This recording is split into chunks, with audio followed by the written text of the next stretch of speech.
Alin ang mas sulit, si Honda Navi or si Honda Click ngayong 2026? Alin dito sa tingin mo ang mas maganda? Alin dito sa tingin mo ang seat height friendly kapag nakaupo ka? Maganda ba talaga tong mga motorsiklong ito or baka hype lang para makabili tayo ng mga bagong motorsiklo? So one of the reasons nga pala mga boss bakit nagawa natin itong content na to is dahil meron tayong isang commenter dito. Parang babae yata ito which is nakapangalan na Little Lay. So ang tanong niya dito is ano daw yung pwede sa newbie at yung pambabae na maliit yung height. Shoutout sa'yo Boss Lay, ginawan ko to ng video kasi sa tingin ko makakatulong talaga to. And to tell you honestly, sa mga black app and nadaan yung Honda Navi sa akin, marami talagang mga lady riders na gumagamit nitong motorsiklong ito. And I think isa din naman sa mga pinagpipilian nila is the Honda Click 125 version 4 as well. Kaya pag-usapan natin ito para makita mo alin dito yung mas sulit and alin dito sa tingin mo ang mas safe if gagamitin nyo na ito sa daan. Kaya naman sa video ito, pag-uusapan natin ang side-by-side comparison nito, ang specs and key features, and our final thoughts about these motorcycles. Unahin na natin dyan ang side-by-side comparison. If makikita natin dito yung pricing nila mga boss, the Honda Navi is now having an updated SRP which is around 59,000 na siya. Dati-rati kasi I think 58,000 to. So meron siyang counting increase. The same pa rin naman na isang variant lang. Now, the Honda Click 125 version 4 naman is merong dalawang variants which is the standard variant and the smart edition variant na merong price naman na 82,400 for the standard and 86,900 naman for the smart edition. Ngayon naman, if ang colorways yung pag-uusapan, meron tayong 4 for the Honda Navi and 5 naman for the Honda Click 125 version 4. Dalawa for the Smart Edition and 3 naman sa Standard Edition. Makikita naman natin dito na merong Shasta White, Patriot Red, Black, tsaka Ranger Green for the Honda Navi 110cc. And sa Honda Click 125 naman, makikita naman natin dito na merong Obsidian Black Metallic, Pearl Arctic White, at tsaka Pearl Gray for the Standard Edition. Meron din naman tayong Matte Fresco Brown and Matte Axis Gray for the Smart Edition, in which if makikita natin dito, the new two-tone color combination ang magsisilbing parang trademark na ito ay Standard Edition, samantalang kay Smart Edition naman is meron siyang color of parang sophistication. Now, if we're gonna talk about the headlight naman mga boss, makikita naman natin dito na dito may kalamangan si Honda Click 125 version 4 na merong LED headlight na in-upgrade na rin ni Honda Click ng 10% further and 20% wider na buga ng ilaw nila compared sa previous predecessor na Honda Click 125 version 3. Samantalang kay Honda Navi mga boss, naka-halogen headlight lang tayo dito. So, technology-wise, lamang dito si Honda Click 125 version 4. And sa rear light din, naka-halogen pa rin dito si Honda Navi, samantalang kay Honda Click 125 version 4 is meron na itong LED headlights, but the same pa rin naman sila na merong signal light na nakahiwalay sa kanilang rear taillight. Now, if ang instrument panel naman yung pag-uusapan natin mga boss, na makikita naman natin dito that the Honda Click 125 version 4 naman din is lamang kasi naka LCD digital display, samantalang kay Honda Navi is naka analog display pa lang tayo dito. And if ang keyless remote system yung pag-uusapan natin dito, unfortunately si Honda Navi is walang shutter key system, para lang siyang sa mga RS125Fi tsaka mga other semi-automatic motorcycles. Parang disusi lang talaga ang papasukan mong key system. Samantalang kay Honda Click naman mga boss, meron tayong ino-offer na keyless system for the Smart Edition na disusi din naman ang shutter key system for the Standard Edition. Now, if we're gonna talk about the utility box naman or underseat compartment, we have a 17.5 liters na napaka-decent na underseat compartment storage for the Honda Navi. Samantalang kay Honda Click 125 version 4 naman is meron itong 18 liters. Ang makikita nga lang natin ditong difference mga boss is that if bubuksan mo si Honda Navi compared kay Honda Click 125 version 4 is pwede magkasya ang half-face helmet dito for the Honda Click 125 version 4 na sa tingin ko kay Honda Navi makikita mo yung previous mga commercials nito, pwede magkasya yung sapatos. So utility-wise, I think lamang dito kaunti si Honda Click 125 version 4. Depende sa usability mo for your daily. If we're gonna talk about the charging port naman mga boss, wala tayong built-in charging port dito for the Honda Navi na meron naman si Honda Click 125 version 4. And maganda yan kasi makakatulong yan for your dailies din if gagamitin mo din naman for your long ride or kahit ano pa. If we're gonna talk about the wheel type naman mga boss, meron itong wheel type na mags ang both. So if aesthetics yung pag-usapan, hindi naman nagpapa nagpapahuli yung dalawa dito. If we're gonna talk about the fuel tank naman mga bossing, makikita natin dito that the Honda Navi is merong 3.5 liters of fuel tank capacity na kay Honda Click 125 version 4 naman is 5.5 liters lang. And if we're gonna talk about the fuel consumption naman mga boss, meron tayong 48.4 kilometers per liter na 50.3 kilometers per liter naman for the Honda Click 125 version 4. So maganda yung estimated fuel consumption dito ni Honda Navi mga boss, ano? Kasi hindi rin naman nagpapahuli kahit pa merong maraming disadvantage. But for the price, I think maganda yung mga na-offer niya mga boss so far. If we're gonna talk about the total estimated range naman, makikita naman natin dito that Honda Navi has a total range of 169.75 kilometers galing sa 3.5 liters na i-multiply mo sa 48.4 na estimated fuel consumption. Samantalang kay Honda Click 125 version 4 naman, meron tayong 276.65 kilometers of total estimated range from 5.5 liters multiplied by 50.3 kilometers per liter. So, total estimated range, again mga bossing, estimation lang ito and magdedepende pa rin yan paano ka magpa-accelerate ng motorsiklo mo. For now, lamang dito si Honda Click 125 version 4 when we're gonna talk about the total estimated range. If we're gonna talk about the displacement naman mga boss, meron tayong 110cc lang dito for the Honda Navi na nakakarburador pa unfortunately, and si Honda Click 125 version 4 naman is naka 125cc na FI na. However mga bossing it's not that hindi maganda ang karburador kasi if we're gonna talk about maintenance at saka yung pag-repair nito, I think marami para namang mga makaka-repair nito kasi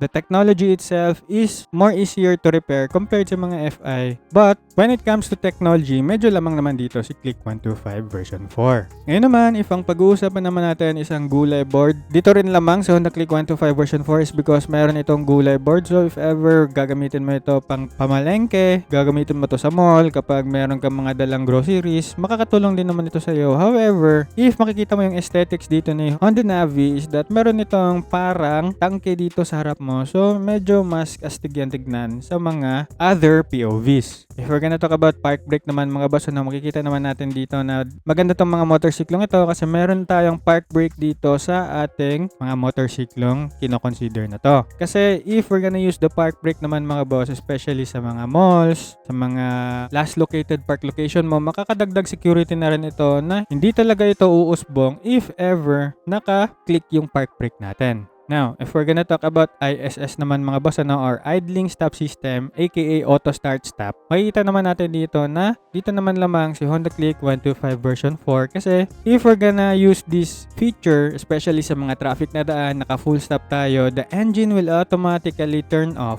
para makadagdag tipid naman sa ating fuel efficiency. And if we're gonna talk about the built-in hazard switch rin naman mga boss, dito rin naman tayo makikita medyo nakakapanghinayang kasi walang ganyan si Honda Navi and Honda Click 125 version 4 kasi makakadagdag din talaga ito sa mga pang-awareness natin if we're gonna use this motorcycle, especially kapag may mga urgency at saka mga emergency. Now, if we're gonna talk about the tubeless tires naman mga boss, dito naman maganda ang mga motorsiklong ito kasi if we're gonna experience some little trouble such as aberya sa gitna ng daan kasi napako yung tires natin, then the tubeless tires would really help our motorcycles repaired faster at saka mas madali itong matroubleshoot. Now, if we're gonna talk about the kickstart naman, dito lang natin makita na may kalamangan sa Honda Navi dito kasi meron itong kickstart compared kay Honda Click 125 version 4 na wala. Again mga bossing, nakakatulong tong kickstart mga bossing kapag sa tingin mo medyo hindi nagko-cold start yung mga motorsiklo natin. Nakakatulong talaga yung kickstart para naman mas maprolong natin yung battery life ng ating mga motorsiklo, in which si Honda Click 125 version 4 naman is merong battery voltage sa kanyang LCD digital display just in case you need to be more aware and maging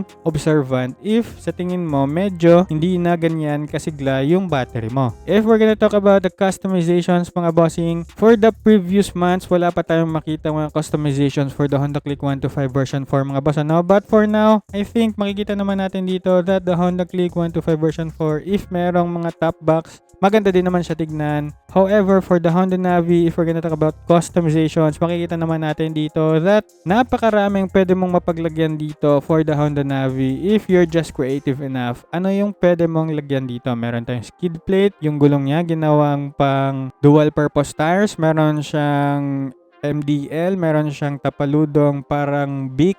Nag-change na rin siya ng headlight, meron ng visor, meron siyang handguard, at saka meron din siyang grab bar na pwede lagyan ng top box. So basically mga bossing, customization wise, dito ka naman maaaliw for the Honda Navi kasi napakaraming pwede mapaglagyan and napakadami din pwedeng pag-isipan na mga concept. I think mga bossing sa customizations dito, pwede rin daw gawing classic, yung mga ganon. So just search it up and makikita ka talaga mga magagandang concept dyan.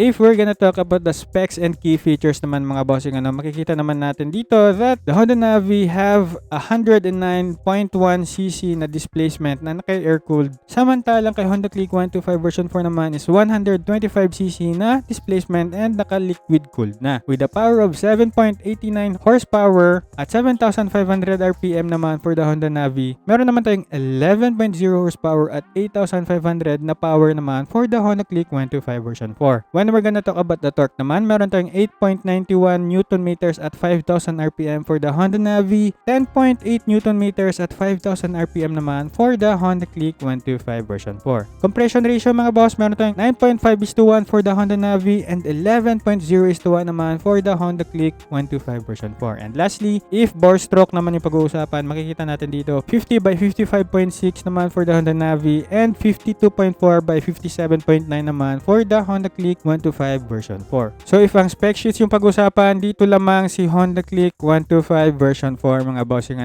However, if we're gonna talk about the dimensions naman mga boss, makikita naman natin dito that meron kalamang seat height naman si Honda Click 125 version 4 na 769mm na 762mm lang for the seat height. In which, if mas mataas yung seat height dito, we can really say mas lamang naman si Honda Navi if naghahanap ka ng seat height friendly. So seat height wise, especially yun yung content natin, dito panalo si Honda Navi mga basa. And if ang ground clearance naman yung pag-uusapan, makikita natin dito na 148mm for the Honda Navi ang kanyang ground clearance and 131mm lang for the Honda Click 125 version 4. Na masasabi naman natin pag may lubak, medyo may mas kalamangan dito si Honda Navi kasi mas mataas yung kanyang ground clearance, in which mas malaki yung chance na less tayo na malubak sa mga potholes. And lastly, if ang wheelbase naman yung pag-uusapan, lamang dito si Honda Navi na mayroong 1,286mm na kay Honda Click 125 version 4 naman is 1,280mm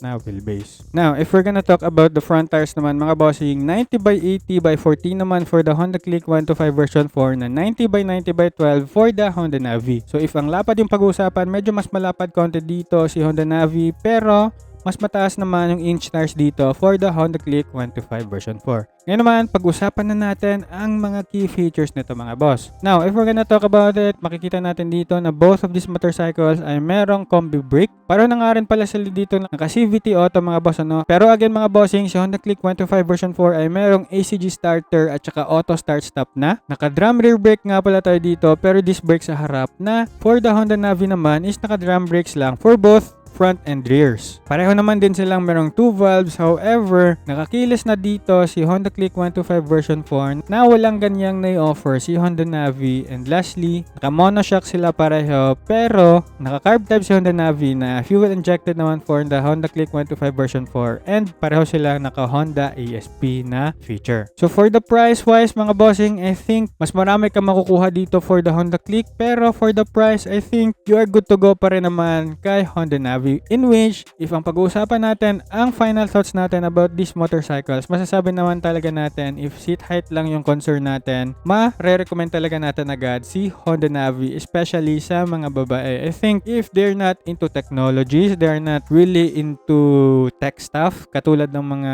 gusto talaga ng merong latest and greatest na mga technologies, diba? Like mga keyless, yung mga ganon, yung pwede maglagay ng mga mararaming customizations na pwede ipang tie concept, yung mga ganon. Honda Click 125 version 4 naman talaga is ang better choice if you're more on the average person. However, sa mga naghahanap ng motorsiklong, hindi masyadong maghihirap sila pag i-drive nila yung motorsiklo nila. Especially, nakita ko sa mga black up, especially na mga babae, mas marami talagang kumukuha ng mga Honda Navi kasi mas compact ito, mas nimble ito, and mas lighter ito compared kay Honda Click 125 version 4. So, if if we're gonna talk about balancing the motorcycle, yung ganon, yung parang ride anxiety dahil matatakot ka kapag na-drive mo yung motorcycle mo, baka hindi mo matansya yung pag-i-stop nito, tapos mahulog ka, yung mga ganon. Less na less yung experience mo na ganyan for the Honda Navi compared kay Honda Click 125 version 4. But if you're trying to choose the Honda Click 125 version 4 kasi mas nagandahan ka sa kaniyang mga features, so ang masasabi ko if ganyan is that pababaan mo yung suspension, pabawasan mo yung upuan mo, and magsuot ka ng mga boots or plus 1.5 inch na sapatos para naman dagdag height na rin if gusto mo talaga si Honda Click 125 version 4. Pero kayo ba mga boss, alin dito sa tingin nyo ang mas maganda? Alin dito sa tingin nyo ang mas komportable ka if seat height friendly yung pag-uusapan? Pakilagay nga dyan sa comment section. At if nagustuhan mo yung mga ganitong klaseng mga content mga boss, you can follow me for more. Like this video na rin and make a comment down below if meron ka mga questions or suggestions na pwede natin pag-usapan dyan together with the community. You can also support me by purchasing helpful products dyan sa mga affiliate videos ko, and always remember lang to ride safe and see you on my next video.